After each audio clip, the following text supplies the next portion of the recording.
ചവിട്ടി നിർത്തിക്കോ. വെറുതെ എന്റെ ഭാര്യയെ കൊണ്ട് വെള്ളസാരി ഉടിപ്പിക്കണ്ട. എന്താടാ മുതലാളി, എനിക്ക് കുറച്ച് ഒറ്റയ്ക്ക് സംസാരിക്കാനുണ്ട്. നീ ഒറ്റയ്ക്ക് സംസാരിച്ചോ? ശരി, വണ്ടി എടുക്കടാ. അതല്ലാന്ന്, നമുക്ക് രണ്ടുപേർ കൂടി ഒറ്റയ്ക്ക് സംസാരിക്കാനുണ്ട്. മുതലാളി വന്നേ. മല്ലയ്യയുടെ ബംഗ്ലാവിൽ ചില കല്യാണ ഗൂഢാലോചനകൾ നടക്കുന്നതായി എനിക്ക് ന്യൂസ് കിട്ടിയിട്ടുണ്ട്.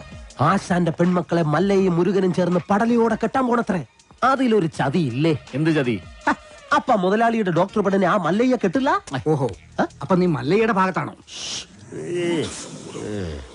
കഴിഞ്ഞ ദിവസം മല്ലയും ഡോക്ടർ പെണ്ണും തമ്മിൽ തോട്ടത്തിൽ വെച്ച് ഹൃദയങ്ങൾ കൈമാറുന്നത് പല തൊഴിലാളികളും കണ്ടതാ. എന്നിട്ടിപ്പ മറ്റവളെ കെട്ടാൻ പോകുന്നെന്ന്. ഇത് നമ്മുടെ ശ്രദ്ധ തിരിച്ചുവിടാനുള്ള ഒരു ചട്ടമ്പി നാടകമല്ലേ എന്നാണ് ഞാൻ ചോദിക്കുന്നത്. അവൻ എന്ത് നാടകം വേണമെങ്കിലും കളിക്കട്ടടാ, നമുക്ക് കാണാം. നാടകം കളിക്കാം. അവനാര് എണ്ണൻ പിള്ളേ. ഇതിലെന്തോ ചതിയുണ്ട് മുതലാളി. അതെന്താണെന്ന് നമുക്ക് ചോർത്തിയേ പറ്റൂ. അതിന് എന്റെ ഇല്ലാത്ത ബുദ്ധിയിൽ ഒരു ഐഡിയ തോന്നുന്നുണ്ട്. നമ്മുടെ കൂട്ടത്തിൽ ആരെങ്കിലും മല്ലയ്യയുടെ ആളായി മാറി അവരുടെ കൂടെ നടന്ന് രഹസ്യങ്ങൾ ചോർത്തണം. അതിന് പറ്റിയ ആള് ഞാൻ തന്നെയാ. പക്ഷേ ഞാൻ മുതലാളിയുടെ അടുത്ത ആളാണെന്ന് ഇവിടെ എല്ലാവർക്കും അറിയാം.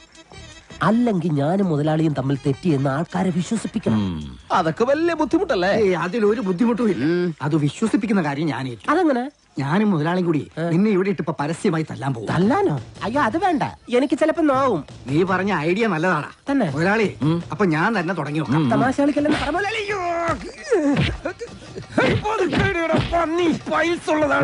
ഇല്ലെങ്കിൽ വിശ്വസിക്കില്ല.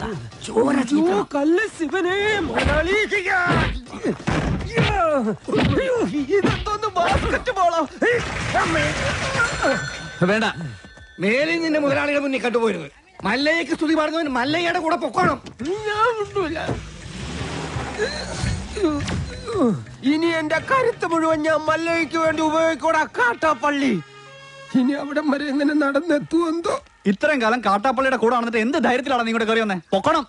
ഞാൻ പോവൂല. നിന്നോട് പോകാനല്ലേ പറഞ്ഞത്? ഞാൻ പോവൂലെന്നാലും ഞാൻ ആദ്യമേ ഞാൻ പറഞ്ഞു. കിടക്കുന്നത് കണ്ടില്ലേ? അത് ചോദിക്കണേ. ചോദിച്ചു പാവം കിട്ട.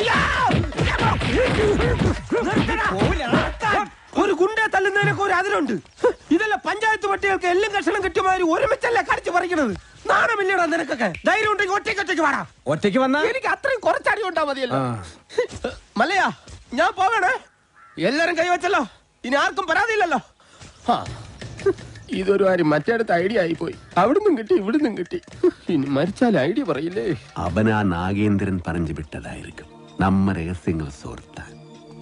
ചില സമയത്ത് സത്യേക്കാൾ ബലനാണ് ബുദ്ധി. ഞാൻ പറഞ്ഞിട്ടില്ലേ? കട്ട്കൊണ്ട ആട്ടാടോണ. ഇന്നിനി വയ്യ, നാളെ വന്ന് ബാക്കി വാങ്ങിച്ചോളാം. ഇങ്ങ വാ, പറയട്ടെ. എന്നെ തല്ലാനല്ലാന്ന് സത്യം ചെയ്താൽ ഞാൻ വരാം. ശിവനെ കൊണ്ടാണേട്. നീ മര്യാദക്ക് ഇവിടെ നിൽക്കുമോ? അയ്യോ, ഞാൻ മര്യാദയ്ക്ക് നിൽക്കുന്നേ. പക്ഷെ അടികൊണ്ട് ഇങ്ങനെ ആയിപ്പോയതാ സത്യം. ആ കാട്ടുപുളിയെ ശരിയാക്കാൻ ഞങ്ങള് പലതും ആലോചിക്കും. അതൊന്നും ആരും അറിയാൻ പാടില്ല. ആരും അറിയില്ല മല്ലയ്യ. ആശാനെ, എന്താടാ? കണിയാന്റെ അടുത്ത് മുഹൂർത്തം നോക്കാൻ ചെന്നപ്പോ അയാള് പറയുന്നു ഉടനെ എങ്ങും പറ്റിയ മുഹൂർത്തമില്ലെന്ന്. പിന്നെ ഞാൻ കത്ത് കാണിച്ചൊരു വരട്ടിയപ്പോ ഒരു ഉഗ്ര മുഹൂർത്തം കുറിച്ച് വന്നു. അവന് കല്യാണത്തിലുള്ള ഒരുക്കങ്ങൾ നടക്കട്ടെ. ഈ മല്ലയ്യ കല്യാണം കഴിക്കാൻ പോണ കല്യാണ പെണ്ണ ഏതാ? പുറത്തു പറയണ്ട. ഇല്ല, കാട്ടാപ്പള്ളി കെട്ടാൻ വന്ന ഡോക്ടർ പെണ്ണ. മുതലാളി നിക്ക്. ആ ഡോക്ടർ പെണ്ണിനെ മല്ലയ്യ കെട്ടാൻ പോകുന്നു. കള്ളം പറയരുത്. ശിവനാണ് സത്യം എന്നോട് പറഞ്ഞതാണ്. മുപ്പത്തി ചാന്തണിയുന്നേ മേലെ ചെമ്മാനം.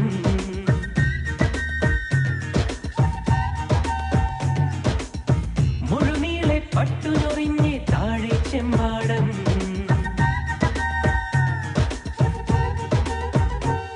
മല്ലയ്യ, ആ നാഗേന്ദ്രൻ കല്യാണം അടുത്ത മാസമാണെന്നൊക്കെ പറഞ്ഞത് വെറുതെ ആയിരുന്നു.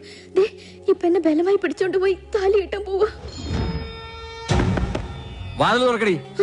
11 മണിക്കാ മുഹൂർത്തം. അണിഞ്ഞൊരുങ്ങി വേഗം വന്നില്ലെങ്കിൽ ഉടുത്ത തുണിയാലെ എടുത്തോണ്ട് പോകുന്നില്ല ഞാൻ. വാതിൽ തുറക്കാൻ. ലക്ഷ്മി, നീ നേരു ഭയപ്പെടಬೇಡ. ഒരുങ്ങി ഇറങ്ങിക്കോളും.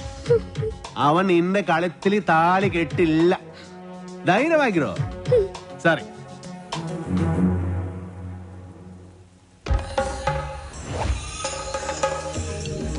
ഏടാ ദശമുല കണ്ടു കാണുമെന്തോ ശിവനെ.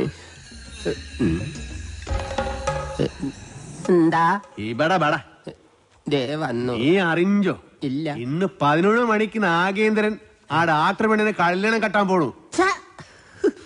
ഇനി നമ്മൾ എന്ത് ചെയ്യും മല്ലയ്യ? നീ ഒന്നും ചെയ്യണ്ട, ഞാൻ ചെയ്തു. നാഗേന്ദ്രന്റെ എല്ലാ കാറിലും ഞാൻ ബോംബ് വെച്ചു. 10:30 മണിക്ക് പോട്ടു.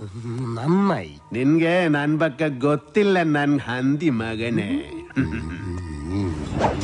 ബോംബ് വച്ചത് മാത്രമല്ല, കണ്ണടയിൽ എന്തോ ഗൊത്താനാണ് പ്ലാൻ.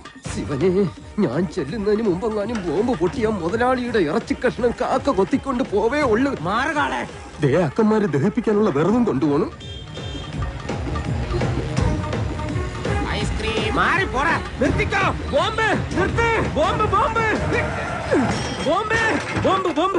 മുതലാളി ഇറങ്ങി വന്നേ.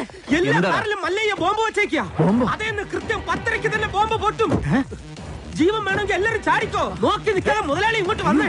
ഞാനല്ലേ പറയുന്നത്, ചാടിക്കോ.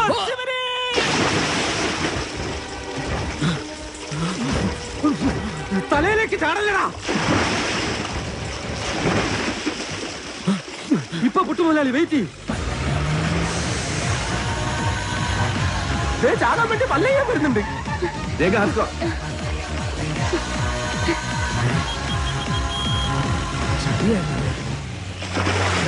പത്ര കഴിഞ്ഞ് ഇനി നമുക്ക് വെള്ളത്തിൽ നിന്ന് കയറാം. കൊല്ലൂടാ നിന്നെ ഞാൻ. കൊല്ലാൻ വരുന്ന ധൈര്യം ഉണ്ടെങ്കിൽ പിടി. കാട്ടാപ്പിള്ളിയുടെ പെണ്ണിനെയും കൊണ്ട് കർണാടകയിലേക്ക് തന്നെയായിരിക്കും മുങ്ങിയിരിക്കണത്. അല്ല, നാമം എന്താണെന്നും ഉണ്ടായിരിക്കുന്നത്. ഇപ്പോഴും എന്റെ ഞെട്ടല് മാറിയിട്ടില്ല വൈദ്യരെ. വെള്ളത്തിൽ ഞാൻ മുങ്ങിയതിനു ശേഷം അമ്പലക്കുളത്തിൽ ആന ഇറങ്ങിയതുപോലെ കാട്ടാപ്പള്ളി വെള്ളം ഒന്ന് കലക്കി മറിച്ച് നോക്കി.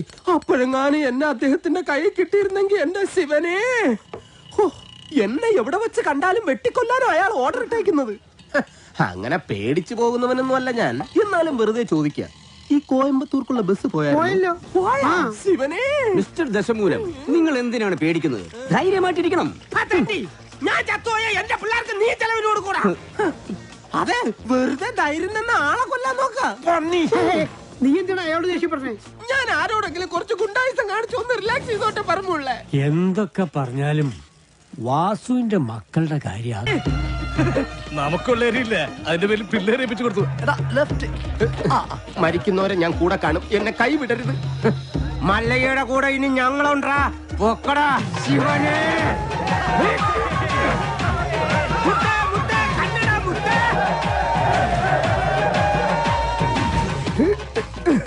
ശിവനെ, പണിക്കാരാ സൂക്ഷിച്ച് തള്ളനെ, കയറ്റമാണ്.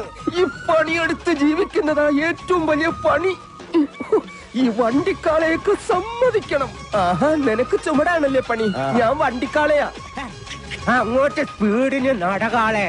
അത് ശരി, നമുക്ക് പണിയും തന്നിട്ട് മല്ലയ്യ കുടുംബാസൂത്രണങ്ങളുമായിട്ട് എങ്ങോട്ടാ?